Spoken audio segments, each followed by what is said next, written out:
Can you hear me? Is this the worst? Are we having the worst time right now? No.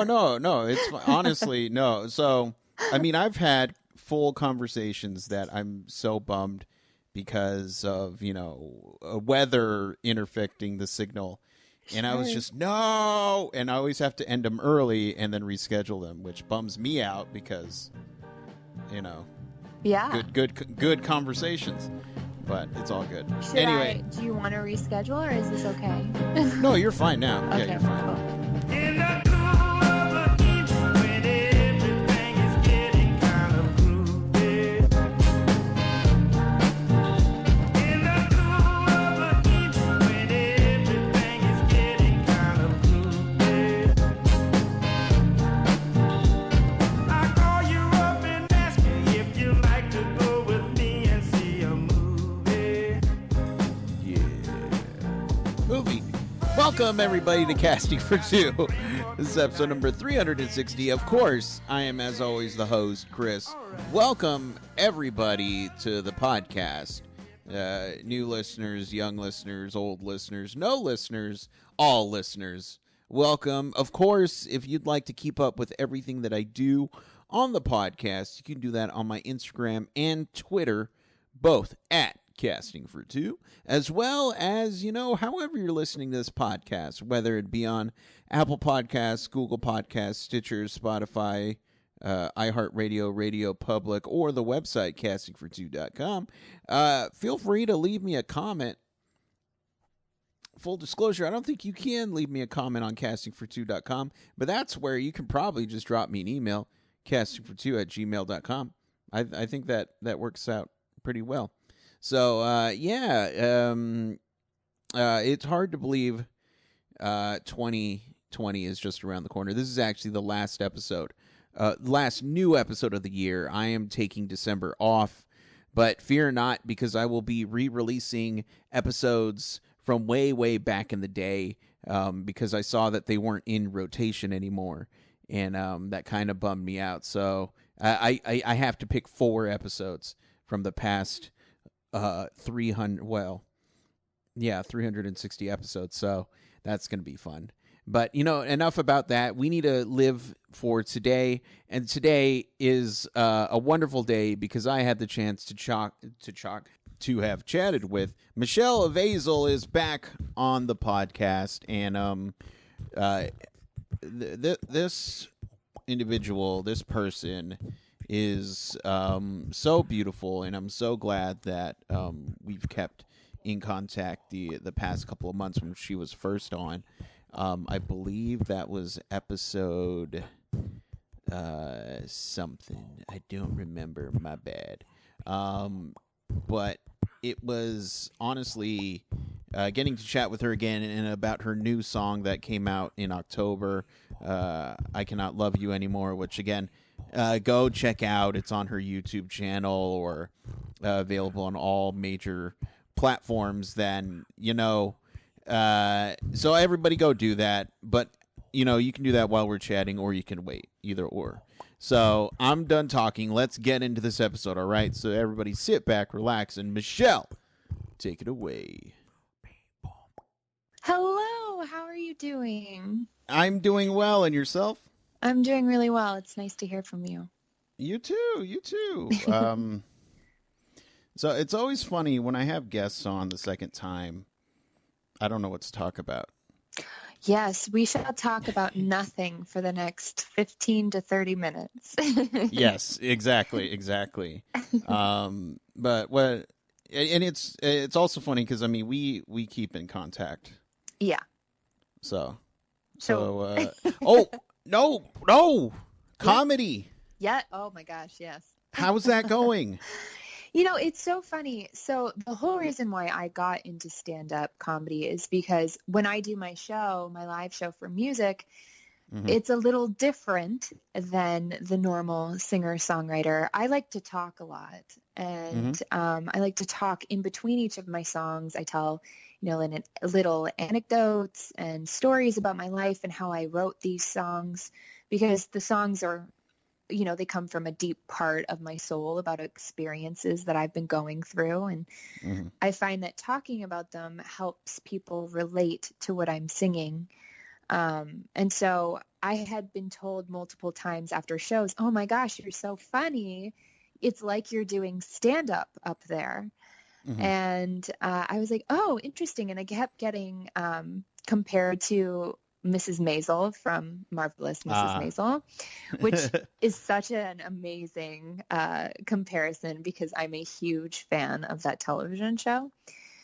And so I saw my good friend Emmy took this class with Leslie Wolf here in Los Angeles, and it's a 4-week class, and you work through a 5 to 6 minute set, and then it results in a show at the Hollywood Improv, which is a famous theater here in Los Angeles. And so I was like, oh, I have to do that. And so I took the class and I got up on stage and said my bit. I didn't put any music in it because I really did just want to take the class as a stand-up class and learn how to speak and make people laugh in that way. And so then from that, I got offered more shows.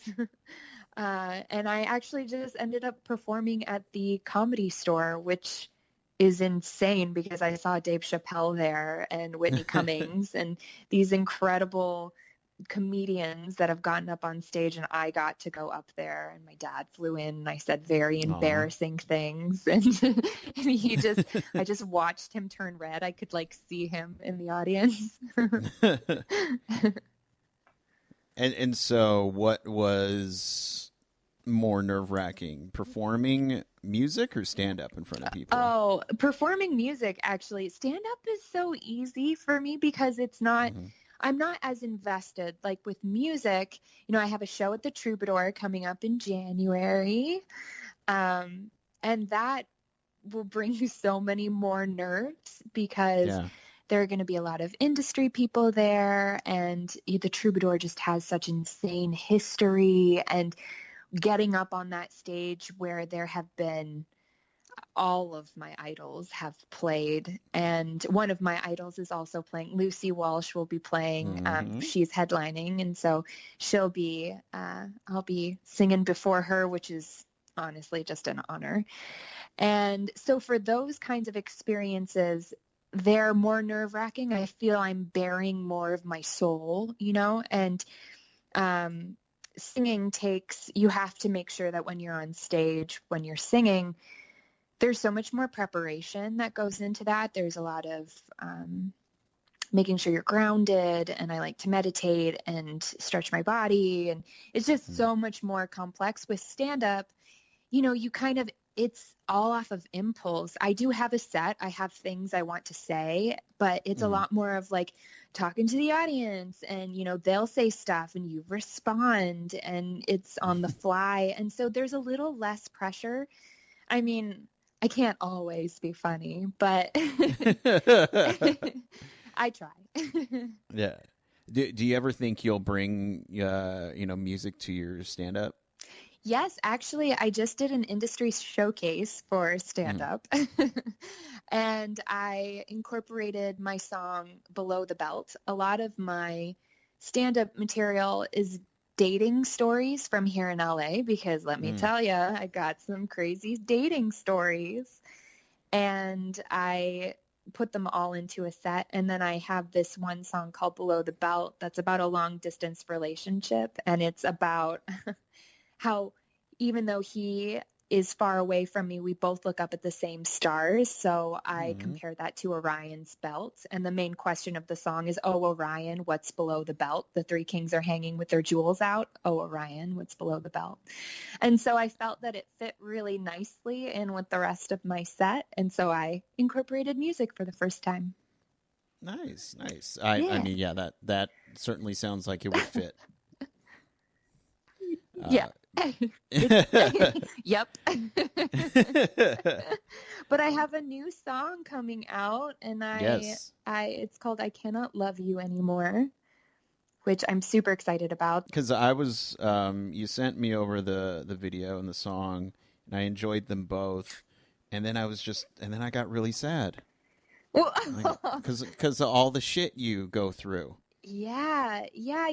That song has such a special place in my heart. I was in an amazing relationship with this wonderful human being for about 4 years.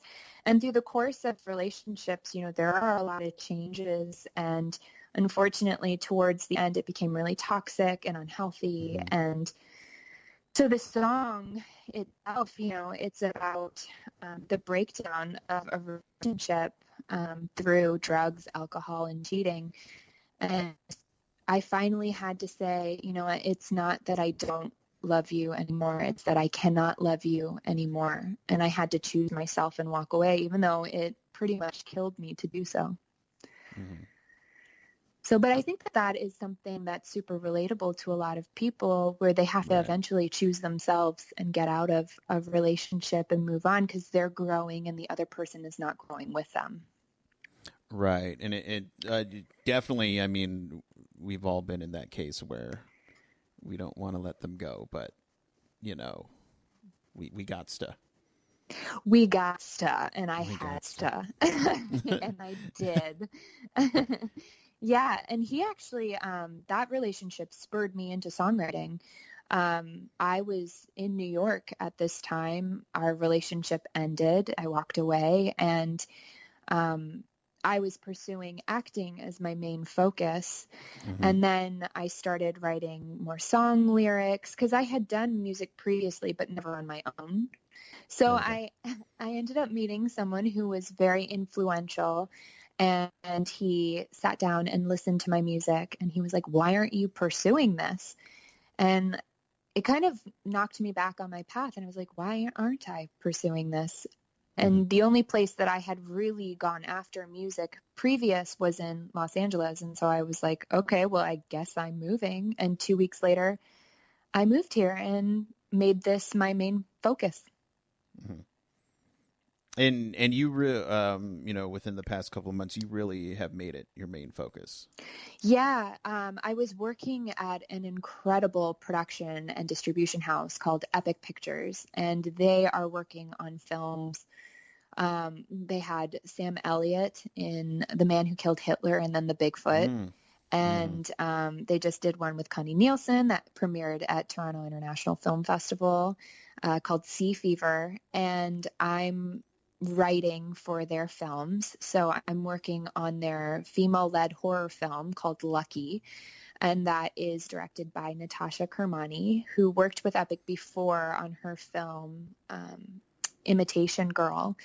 And so I'm working on a song for a very pivotal moment in the movie, which is super exciting. It's going to be an Alice in Wonderland themed song, and it's very instrumental in the actual film.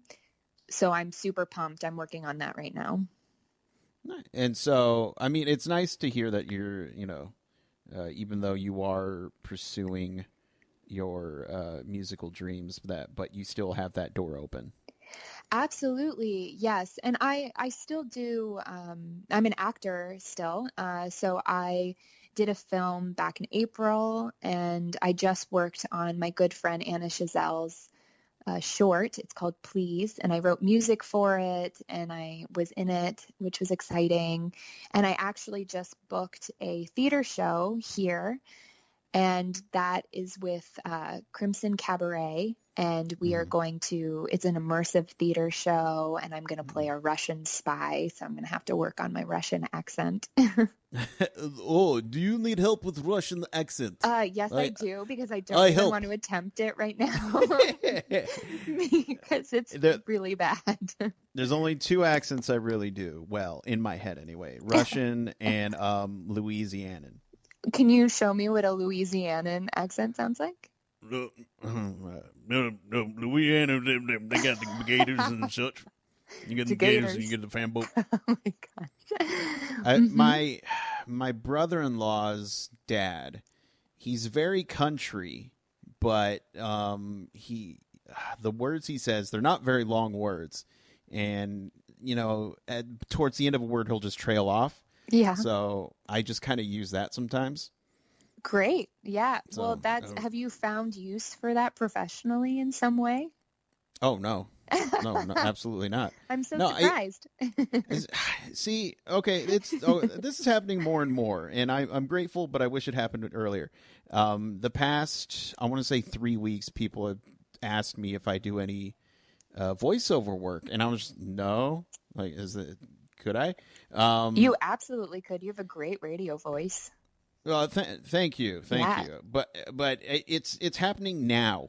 It didn't happen back then. I don't know what it is about now. Well, it's probably an energy you're putting out now. You should go with That's it. true.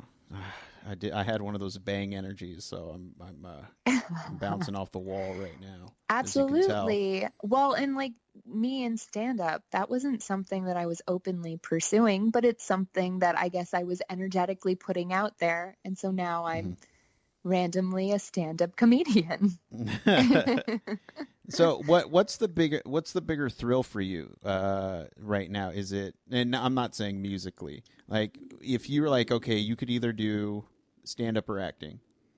Acting.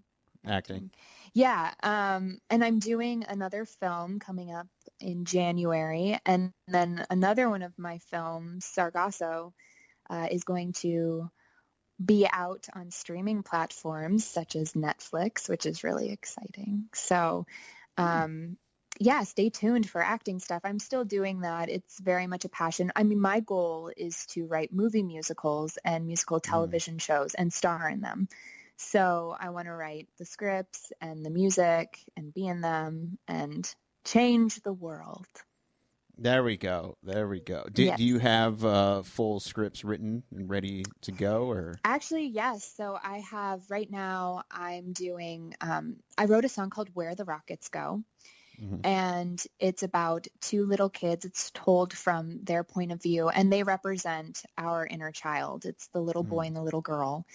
And they both deal with a lack of love and understanding from those around them. They are bullied at home and at school, but they find comfort in knowing each other. And their love is so innocent and it's just given freely without expectation of receiving anything in return. And so my song I sing it on stage, and people have really fallen in love with that one. And so I created a 5-minute animation, and my goal is to spend 6 months doing the animation. I've found half of my team. I've got my composer, and I've got an animator and an illustrator. And so they'll be working on the actual animation from January to about June, and then I would love to submit it to TIFF, the Toronto International Film Festival, because I'm Canadian.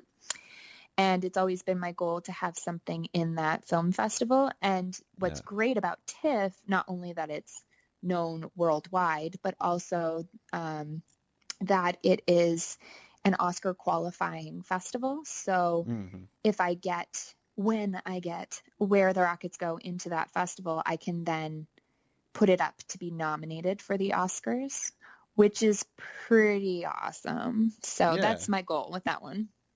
So, yeah, with all this stuff going on, when do you chill? I don't. Okay. I have no life. Aw.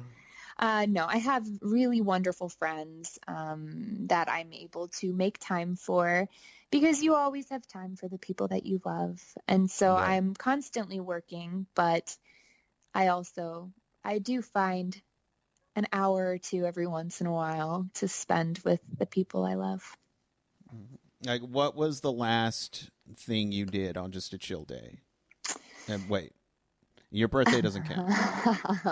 No, that was such an easy one. The last time I had a chill day, well, does it count if like some of the day was chill? It wasn't a full day, but my dad did come into town for the night that I performed at the Comedy Store, and we spent the whole day together and just went to lunch and spent time enjoying each other's company. And he bought me food, which was really nice. And my dad actually picks out all of my stage clothing. Oh. He, is this secret wardrobe aficionado, and he really does help me pick out awesome outfits to wear. Mm-hmm. And so we went to my favorite store in Larchmont. It's Shopaholic. They have basically it's sample sales. All of their stuff is seen on the runway, but for very, very discounted prices. And so that's where my dad and I always go to get my outfits. So we definitely went and did that, which is great. Shout out to them.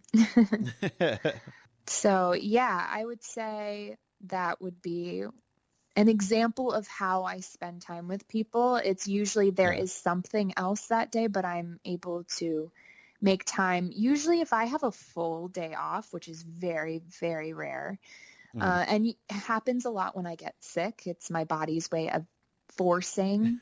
Look, Michelle, we need to chill, all right? Yeah, so it kind of knocks me out that way. And those days are kind of awesome anyways. I just lay in bed all day and catch up on television. I recently watched The Politician on Netflix with, incredible actors. And I highly recommend that one if you haven't seen it. It's really good. Yeah, okay. I've heard that's the what's her name? Goop. Gwyneth Paltrow? Wow, what's Gwyneth Paltrow? I was thinking Stefani for some reason. Like it's not Gwen Stefani. No, although Gwyneth that Paltrow, would be and amazing. Yeah, yeah. If she'd made a cameo in the show, because there is music in the show, which makes it all the better. I love when they incorporate music into shows. Yeah. Okay. First, I want to go back. Yes, that your dad buying you lunch that counts as chilling. First off, we just need to get that out there. Yeah. But yeah, I still feel like even if you were sick, you'd be chilling at your piano. Yes, music. that absolutely happens. And right now, I've been playing the guitar a lot, which makes it easier to do in bed. Mm-hmm. And I just wrote a song that I'm actually going to make my next single, which will be out for Valentine's Day. So this one's called Sad Girls Don't Cry. Mm-hmm. And that one will be mostly guitar. And so I've been working on that. I'm going into studio next month on that, which is exciting. I found myself a really great producer and a team that believes in me. And I'm going to push forward with that, and I will be promoting that at the Troubadour in January. Nice. Okay. Yeah. Now, have you been playing guitar long? That was something that I really, really wanted to play when I was younger. I had this passion. It felt very much on a soul level where my soul was screaming the guitar. And I come from an athletic family. I was a gymnast for 12 years. My parents, my dad was a soccer player and was offered to play for a team overseas. And my mom loves tennis. And so I kind of grew up focused on gymnastics. And then, the guitar had always been in the back of my mind, and people had always told my mom she should be in voice lessons. But I was so dedicated that my parents didn't want to distract me. And when I quit gymnastics, that's when they gave me a guitar. And so I started playing. And I actually, when I was 14, I was playing it in the dorm room. I went to ASU for lessons, which was our state university. And I was in a dorm room with my teacher, and he reached down my shirt, and I didn't know what to do, and I left the lesson, and I didn't tell my parents, and I put the guitar down, and I didn't pick it back up again until my early 20s. And when I finally felt reunited with the instrument, things just clicked, and I feel very, very connected to it, and it really just strengthens my writing abilities. And I'm glad that I was able to get over that hurdle from when I had been in my teens. I mean, I'm sorry that happened to you, but I'm glad you were able to return to it. Thanks. Yeah, with things like that, it's very, very unfortunate. Men and women are subjected to that pretty frequently. I think nowadays people are becoming more aware of it and changes are being made. I was just so young and it was my first experience. I'm grateful that it was just him reaching down my shirt and it wasn't escalated. But at 14, it was a very eye-opening experience and, molded. I started to understand that I had to put those walls up, especially as I grew up, and those experiences, they pop in every once in a while. But each one teaches me something new, and I'm able to talk about it and encourage other people to talk about their own experiences. So in that way, I'm glad that I've been able to come forward and talk and let other people tell their own stories and hopefully heal from them. With a lot of the songs that you do and the subject matter that it's based off of and your personal life and all that stuff, you saying that you built up a wall, is it hard letting people into, through that wall, I should say? I am Canadian and my mom is the sweetest person alive and has really taught me to be very sentimental and kind. And I really cherish the relationships around me. As I've grown older, I've been more selective and careful about who I let into my life and who I'm vulnerable around, as I think a lot of people should, especially in big cities. There are lots of people who will take advantage if you are not careful. And so I've learned who to trust, but the people that I love, I'm definitely very open, no walls there, just, support. I just, you're such, the world doesn't deserve you. You're such a nice, sweet person who always chants positivity, even when things aren't positive to you. And you're just yeah. Well, with all of that stuff, I always say I have been fortunate enough to go through really, really hard times in my life. There have been a lot of low points, a lot of dark, but those experiences have given me the ability to relate to other people who have gone through similar things. And so with each bad thing that happens, I am grateful for the experience because I'm then able to write about it or talk about it on all of the different platforms that I use. And hopefully my goal is to heal as many people as possible, which may sound cheesy, but I really do hope that the stuff that I talk about and sing about helps that young kid that's having a hard time at school, or some person that has been, assaulted, or someone who doesn't know if they want to pursue their dreams or go off on the safe route. Like, I hope that I can step in and encourage them to move forward in whatever way best fits them. So once again, we need more people who think that way. Well, thank you. Yeah, I blame my mother for my way of thinking. She's, she's a very kind human being. I was raised very well by both my mom and my dad. There you go. But for the people at home who would like to keep up with everything that you do, yes, on the online, yeah, where can they do that? Well, Instagram is actually the best place. I find that is where I post everything, is on Instagram. Which you can find me under my name, Michelle Vezilj. And my website also has a list of everything that I'm doing. I would really love for people in Los Angeles to come out and check out the Troubadour performance in January. There you go. Yeah, so do it. Do it. Yeah, get out there. Add me on Instagram and check out my website. Yeah, and support art. Yes. We need art. We need art more than ever. Well, yeah, that's a very interesting topic of whether or not, everyone enjoys art. People watch television shows, they watch movies, they listen to podcasts, they listen to music, they go to art galleries, they buy art, it hangs on their wall. artists are very, very much needed, and the support is necessary in order for us to continue forward. I work so many different jobs just so that I can release music regularly and get the word out there. And it's hard. It's very hard. Well, I mean, one day when it's all easy, you're going to be like, man, you know what? No, you know what? Knowing you, you're going to do something else. You're going to get into. Yes, that's do you paint? No, no. I feel like you would. No. No, I'm not good with, even drawing.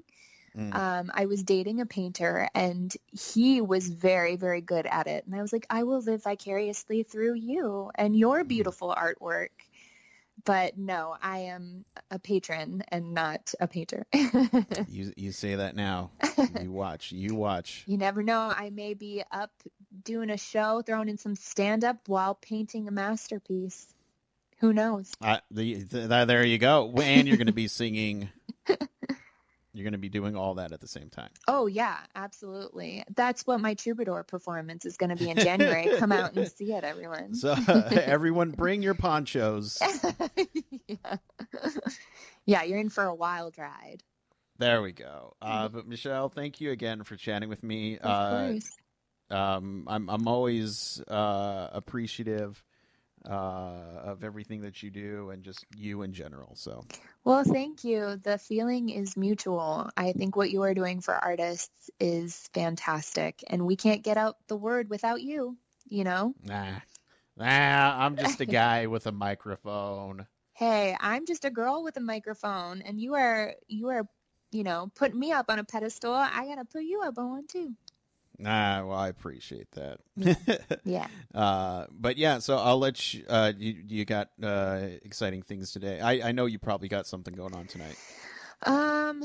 Tonight I do. I have a show I'm going to. I went and saw something at the Troubadour last night.